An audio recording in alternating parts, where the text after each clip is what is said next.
दोस्तों, एक साइंटिस्ट के लिए नोबेल प्राइज से बड़ा कोई सम्मान नहीं होता।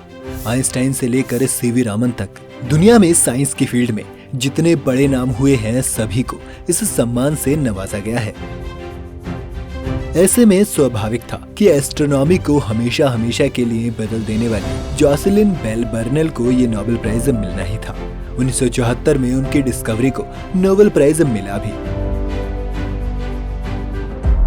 लेकिन ये प्राइज उन्हें नहीं बल्कि दो मर्दों को दिया गया जिनका इस डिस्कवरी में बहुत ही छोटा सा योगदान था, और नोबेल कमेटी ने बेल को इग्नोर कर दिया। क्यों? क्योंकि तब के लोगों के हिसाब से लड़कियां साइंस के लिए नहीं बनी थी, और वो ये मान ही नहीं पाए कि बेल ने ये डिस्कवरी की है, उनके साथियों ने नहीं। और उनके दो साथियों ने भी बहुत चालाकी से उन्हें किनारे कर सम्मान चुरा लिया। अगर आप भी जानना चाहते हैं कि क्या थी वो डिस्कवरी जिसने दुनिया बदल दी और कैसे उनका आइडिया उनसे चुराया गया, तो बने रहिए वीडियो के अंत तक हमारे साथ। जॉसलिन नॉर्थ आयरलैंड में 1943 में पैदा हुई थी। ये वो वक्त था जब लड़कियों को घर के कामकाज के लिए ही समझा जाता था, पर उनके पिता एक ऑब्जर्वेटरी के आर्किटेक्ट थे, जिस कारण बेल की साइंस में हमेशा से ही दिलचस्पी थी। लेकिन स्कूल का माहौल ऐसा था कि एक दिन लड़के लड़कियों को अलग कर दिया गया, जिसमें लड़कों को साइंस लैब ले जाया गया और लड़कियों को होम मेकिंग और कुकिंग क्लास में। बेल ने इसका विरोध किया, पर टीचर्स ने उनकी नहीं सुनी, और फिर माँ बाप के हस्तक्षेप के बाद उन्हें साइंस लैब में घुसने दिया गया, जो पूरी तरह लड़कों से भरी हुई थी। इस वक्त बेल ने अपने पिता की किताबों में फ्रेड हॉयले को पढ़ना शुरू किया। ये वही फ्रेड हैं जिन्होंने दुनिया को बताया था कि कार्बन से लेकर ऑक्सीजन तक आपको दुनिया में जितने भी एलिमेंट दिखते हैं, ये सभी नेचुरली नहीं बनते, बल्कि किसी न किसी तारे की कोर में बनते हैं। और जब तारा सुपरनोवा बनकर फट जाता है तो ये बिखर कर पूरे ब्रह्मांड में फैल जाते हैं। यानी आपके शरीर के अंदर का हर एक एटम कभी न कभी किसी न किसी तारे के अंदर था। बेल ने जब ये पढ़ा तो उन्होंने ठान लिया कि उन्हें रेडियो एस्ट्रोनॉमर बनना है, और उन्हें मौका भी मिला कैम्ब्रिज जाने का। कैम्ब्रिज जाने से पहले वो यूनिवर्सिटी ऑफ ग्लासगो में पढ़ रही थी, जहाँ क्लास में वो अकेली लड़की थी। बेल ने एक इंटरव्यू में बताया है कि उनके लड़की होने के कारण उन्हें काफी मुश्किलों का सामना करना पड़ा। उनकी क्लास में लड़के उनका मजाक बनाते थे, और बेल के क्लास के अंदर घुसते ही बच्चे उन्हें देखकर सीटी मारने लग जाते थे या उन पर भद्दी टिप्पणियां करते थे। इसलिए जब उन्हें कैम्ब्रिज जाने का मौका मिला तो उन्होंने ठान लिया था कि उन्हें एक भी पल बर्बाद नहीं करना है। कैम्ब्रिज यूनिवर्सिटी में उनके सीनियर थे टोनी हर्श, जो उस वक्त क्वासर्स पर रिसर्च कर रहे थे, और इस रिसर्च में बेल ने उनकी मदद की। और 2 साल की मेहनत के बाद इन दोनों ने मिलकर एक रेडियो टेलीस्कोप बनाया।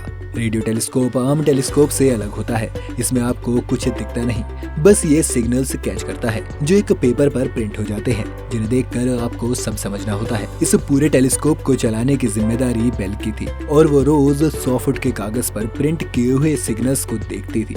एक दिन उन्हें इनमें कुछ अजीब सा दिखा। सिग्नल में एक अजीब सी स्पाइक थी। उन्होंने टोनी को बताया, लेकिन टोनी ने कहा कि शायद मशीन खराब होगी, और बल्कि इसके लिए बेल को ही जिम्मेदार ठहरा दिया। लेकिन बेल ने फिर वही सिग्नल अगले दिन दोबारा पकड़ा, और फिर टोनी को फोन पर इस बात के लिए मनाया कि ये कुछ और ही है। टोनी ने फिर से उन्हें डांटते हुए इस आइडिया को नकार दिया, लेकिन जब उन्होंने खुद अगले दिन आकर वो डेटा देखा तो उन्हें आखिर में मानना ही पड़ा। उन्हें पता चल गया कि बेल ने कुछ बहुत ही बड़ा ढूंढ लिया है। इसके बाद उन्होंने अपना पुराना प्रोजेक्ट छोड़ दिया और इस नए प्रोजेक्ट पर काम करने लग गए। बेल ने पल्सर्स डिस्कवर कर लिए थे। दुनिया में तब कोई नहीं जानता था कि पल्सर्स क्या होते हैं। इसकी डिटेल्स में नहीं जाएंगे, बस आप इतना समझ लीजिए कि पल्सर्स बहुत तेज घूमने वाले तारे होते हैं जो किसी बड़े सुपरनोवा के फटने के बाद बनते हैं। एक दिन जब बेल को टोनी से कुछ बात करनी थी तो वो उनके ऑफिस गए, और उन्होंने देखा कि ऑफिस अंदर से बंद है, और अंदर टोनी रेडियो एस्ट्रोनॉमी डिपार्टमेंट के हेड मार्टिन रायली से मिलकर कुछ बात कर रहे हैं। टोनी और मार्टिन वही 2 लोग थे जिन्हें बाद में ये नोबेल प्राइज दिया गया।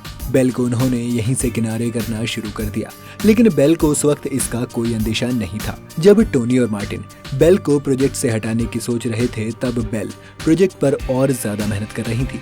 बेल को पता था कि सिर्फ एक पल्सर डिस्कवर करने से साइंटिफिक कम्युनिटी इसे प्रूफ की तरह नहीं लेगी, और उन्होंने अपना काम जारी रखा और एक और पल्सर डिस्कवर कर लिया। अब वो तैयार थे इसे दुनिया तक ले जाने के लिए। इसके बाद टोनी ने एक लेक्चर दिया जिसमें दुनिया के बड़े बड़े साइंटिस्ट आए और इनमें बेल के हीरो हॉली भी शामिल थे। पूरी साइंटिफिक कम्युनिटी हैरान थी, लेकिन यहीं पर एक अटपटी चीज ये हुई कि टोनी ने सारा क्रेडिट खुद ले लिया और बेल को सिर्फ एक स्टूडेंट बताया। इसके बाद इन दोनों ने मिलकर एक रिसर्च पेपर लिखा और पेपर के पब्लिश होते ही खबर बाहर आई और प्रेस इनके पास पहुंच गई। जहां टोनी से प्रेस ने साइंस से जुड़े सवाल किए, वहीं बेल से वो लोग बेहद ही भद्दे सवाल पूछ रहे थे। उनसे उनके बॉयफ्रेंड्स और उनकी बॉडी मेजरमेंट्स के बारे में सवाल किए गए। एक फोटोग्राफर ने तो उनकी तस्वीर खींचते वक्त उन्हें अपने ब्लाउज का बटन खोलने तक के लिए कह दिया था। बेल के लिए सबसे हैरानी वाली बात तो ये थी कि उनके सुपरवाइजर टोनी उनके साथ ये सब होने दे रहे थे।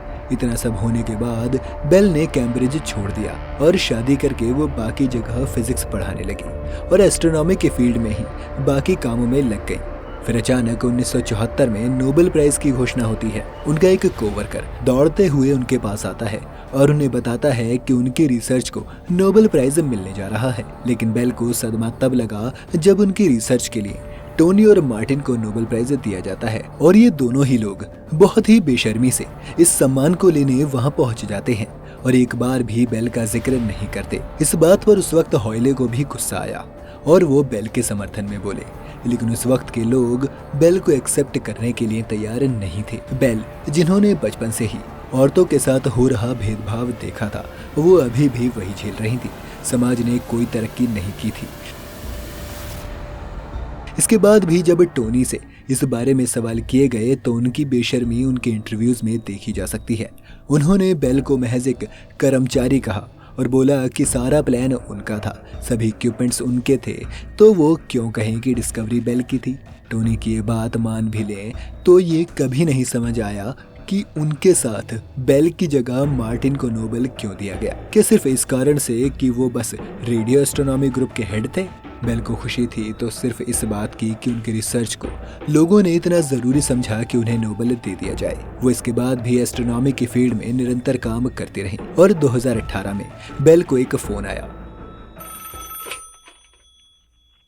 फोन के दूसरी तरफ थे एडवन विटन, प्रिंसटन यूनिवर्सिटी के एक बहुत ही फेमस साइंटिस्ट।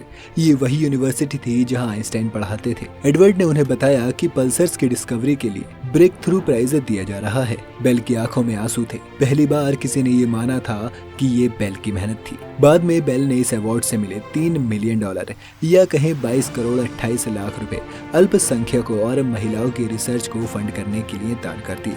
आपको क्या लगता है कि क्या आज हमारे समाज में बदलाव आया है और क्या नोबेल कमेटी को बाद में इसके लिए माफी मांगकर बेल को ये सम्मान नहीं लौटाना चाहिए था? अपनी राय हमें कमेंट्स में जरूर बताएं। साथ ही अगर आपको वीडियो पसंद आया हो तो वीडियो को लाइक करना और चैनल को सब्सक्राइब करना मत भूलना।